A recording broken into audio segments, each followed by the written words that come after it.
কুষ্টিয়া ইসলামী বিশ্ববিদ্যালয়ের বটতলায় অনুষ্ঠিত হল 3 দিনব্যাপী বাংলাদেশী উৎসব। সামাজিক ও পরিবেশবাদী সংগঠন অভয়ারণ্যের আয়োজনে দেশের বিভিন্ন প্রান্তের ঐতিহ্য আর জিআই পণ্যের অনন্য সমাহারে উৎসব হয়ে ওঠে শেকড় আর সংস্কৃতির এক প্রাণবন্ত প্রতিচ্ছবি। কুমিল্লার রসমালাই, বগুড়ার দই, টাঙ্গাইলের চমচম কিংবা চট্টগ্রামের মেজবানি মশলাসহ অন্তত 30 জেলার ঐতিহ্য ও সংস্কৃতিকে কেন্দ্র করে সাজানো হয় স্টল। দেশের আনাচে কানাচের বিখ্যাত সব খাবারের মেলবন্ধনে মুগ্ধ শিক্ষার্থীরা। খাবারের পাশাপাশি বিভিন্ন স্টলে স্থান পায় মাটির তৈরি হস্ত ও কারুশিল্প।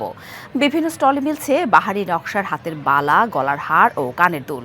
আয়োজকরা জানান, নতুন প্রজন্মের কাছে দেশের জিআই পণ্যগুলো নতুন করে পরিচয় করিয়ে দেয়াই মূল লক্ষ্য। বিভিন্ন জেলা ছাত্র কল্যাণ সমিতির স্বতঃস্ফূর্ত অংশগ্রহণে ভিন্ন মাত্রা যোগ হয় উৎসবে। দেশের বিভিন্ন জেলার সংস্কৃতির একটা উপস্থাপন হয়েছে, আর ক্যাম্পাসে এরকম কিছু হলে তো আমাদের ভালোই লাগে। যে অনুষ্ঠানটা হচ্ছে এটা আসলে অনেক চমকপ্রদ হচ্ছে।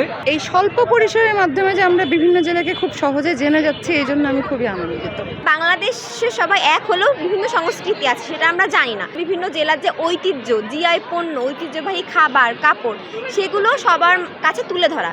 ঈদ আসবে, সাথে ক্যাশব্যাকও আসবে। নিজের বা প্রিয়জনের জন্য কেনাকাটায় এবারও নগদ পেমেন্টে পাচ্ছেন দারুণ ক্যাশব্যাক। তাই যাই কিনুন, পেমেন্ট করুন নগদে।